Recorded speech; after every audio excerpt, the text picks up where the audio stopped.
Welcome to FranklinCovey's Be a Better Leader series. I'm your host, Lena Renee. I serve as the Senior Vice President of Professional Services and Client Facilitation for FranklinCovey. On this season of Be a Better Leader, we're talking all about how to help your leaders become more successful even amidst uncertainty and change. At FranklinCovey, we help leaders develop the skills necessary to lead their teams to greatness. Many leaders have the technical skills the role requires, but they lack the management and the motivational skills to lead others effectively. In this episode, we'll be talking about how to create a culture of feedback, one of the 6 critical practices that leaders should use to transform their teams and succeed in their role. So, we've all been there, participating in an uncomfortable conversation or performance review, either for yourself or for a member of your team. And while it's tempting to avoid these conversations altogether, giving and receiving feedback is a crucial component of effective leadership. Here with us today to talk about creating a culture of feedback in your organization is subject matter expert and FranklinCovey consultant, Natalie Brown. Natalie, as always, thank you for being here. It's always a pleasure. Lena, it's so much fun to get to talk to you about these important topics for our organizational cultures. I love talking about feedback. Let's get into it. I know, and this really is an area where you have a lot of insight. So let's get right to it. So can you talk about why being able to give your team feedback as a leader is important, not only as a leader or for the individuals, but really for the strength of the entire team? Oh, absolutely. Not the team, the organizational culture, all of it. We all as individuals, when we are our best selves, fully engaged and contributing into the organization, that's how we build amazing organizations. So every person has things that they're great at and things that they struggle with. And what we need is to be able to develop within each of us that confidence in what we are strong in, right? And competence in the areas where we need to get better. And when we know what that is, and when we have an environment of trust, then we're not just hearing where we're doing a good job and maybe being whispered about we're not doing so great, where we're struggling. But if we have managers who are able to tell us, here are your strengths, here's your opportunities for improvement, so that you can go on, here's what I see for you as you take care of improving yourself in this area. It's beyond important, not just for the relationship between the manager and their direct report, but also for the team's function and then the organizational culture. Mm-hmm. What we've found in most organizations, though, is that many of us don't get the balance right. So as leaders, we often veer towards one side or another, right? So one side is being too courageous. They're the managers who keep it real. They have no problem calling out where you're wrong, what they think about you being wrong, and every dot and tittle about how wrong you got it. And it may even be very harsh for, the actual failure to thrive, right? Mm-hmm. It may be a small tweak, but you're hearing a large amount of conversation about it. It's not that big of a deal. Mm-hmm. But then the other side, the other managerial imbalance that we find is just being way too considerate. We don't want to have the challenging conversations about what one thing is hindering someone, especially that one thing that everyone else in the organization knows. That one thing everybody knows is going to keep that person from being great.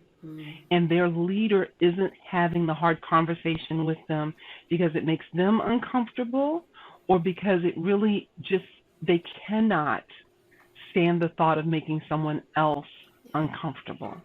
But the truth is, if we don't address those problems, if those problems continue to persist, or what if they're getting even worse? Then how is the team or the organization benefiting by having this person continue?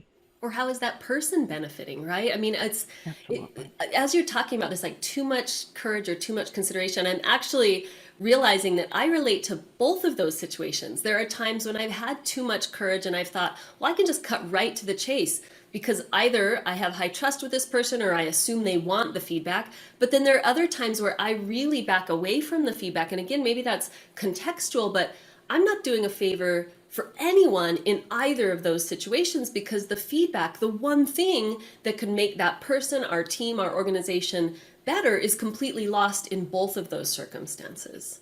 Exactly. It really has to be a balance. And when we think about ourselves as leaders, the better we're caring for ourselves and caring for those relationships, each of those trust relationships, ensuring that today we might need to focus on where someone is being great. Mm-hmm. Tomorrow, we can help them with the more constructive feedback because today they need to be shored up. That's about being very in tune in each of those relationships. And the high trust relationships have that attunement Yeah. that is steady, Yeah. right? Because in our humanness, right, our sense of self, our Mm-hmm. sense of confidence, our Mm-hmm. good days and bad days fluctuate. And as Yes. leaders, we need to know um, the appropriate time Yep. to have these conversations, right? Yes. You don't want to veer too much into always being a courageous one. It's too much about the employee's weaknesses, and that doesn't build them up. Right. But being too considerate, You're not doing any there's favors. no Yeah. you're not doing them any favors, and they won't respect you for it. Mm-hmm. Mm-hmm. So we need to address it in balance It with is an high interesting point. communication. And if you don't mind me jumping right to this trust idea, because Yeah, if I get feedback from someone I trust, it is categorically different from someone I don't trust. And this is where I think leaders sometimes we think, well, my role is feedback, so I'm going to give the feedback irrespective of the relationship. But even the most confident people I know, feedback inherently stings. Like it that you have to choose for it to be a gift instead of a spear. I don't know if that's the that's right right. analogy, but feedback can hurt. So it's a bit like contextual and it's a bit choice to say, this is a gift that you're giving me as my leader. But as a leader, boy, I'd better be pretty tuned into the context of this feedback. Like you said, how is the other person doing? Do they understand my intent, which is so critical? And really, it does come into that trusting relationship. So, can we talk about like a high trust relationship and a culture of transparent feedback do go hand in hand? So, how does creating this high trust and culture of transparent feedback and these high trust relationships, how does all of that tie into success and becoming more successful as a team? It's the crux of it all. That's the secret sauce of it all. As leaders, it's really interesting. I think that in times, especially in our American culture, there's oftentimes a thought that as a leader, it's my job to make sure that I give the feedback. Right. So I think that when we're talking about the six critical practices of being a great leader, one of the things that the six practices works together to help a leader to embrace is that it's actually, as a leader, it's our job to create an environment where those who report to us can thrive. Yeah. And so when you're thinking about creating that environment where there's transparent communication, when we're talking about that feedback that is reinforcing or um, or corrective, either of those, constructive or reinforcing feedback, are all about being better. And when we're doing it right, it's reciprocal. So as a leader, if no one else will tell me, the members of my team will tell me. Now, that's something that's a habit that you have to build. That is Yes. not something that's, oh, I come out of the class. You don't come out of the class and the next day you suddenly have these relationships. Right. But as you steadily build a relationship, going out for coffee on a regular basis, scheduling feedback sessions where it actually is the time where we can talk about what's going well and what's not, right? That idea that that we can consistently, in small ways and large ways, create that environment where I know I can tell the truth to my leader and my leader can tell the truth to me, and we're both going to be better for it. It's amazing. Your Yeah. team benefits, your organization, everybody benefits. Everybody win. It's the ultimate win-win. It's the ultimate win-win. The Well said. ultimate. And I do feel like it's so important what you just said, that feedback is a two-way street. So we've been talking about how leaders can give feedback and lots behind that, but it would be remiss for me as a leader to think that my only role is to give feedback and not to get feedback. That's And right. I have found as a leader myself, if I truly see feedback as a gift, right? I mean, however it's conveyed, whatever tone, feedback is a gift. I only get better through feedback. We all have blind spots. That's a pretty powerful mindset. For me, that's made all the difference. Yeah. Yeah. It is an amazing thing. I agree with you completely.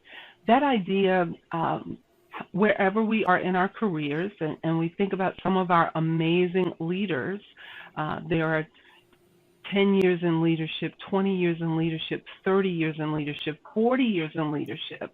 And no matter how many years we have in leadership, we are never so much the expert that there's nothing we can learn from someone who reports to us. That's right. Right? So That's if right. I'm on a team, yeah.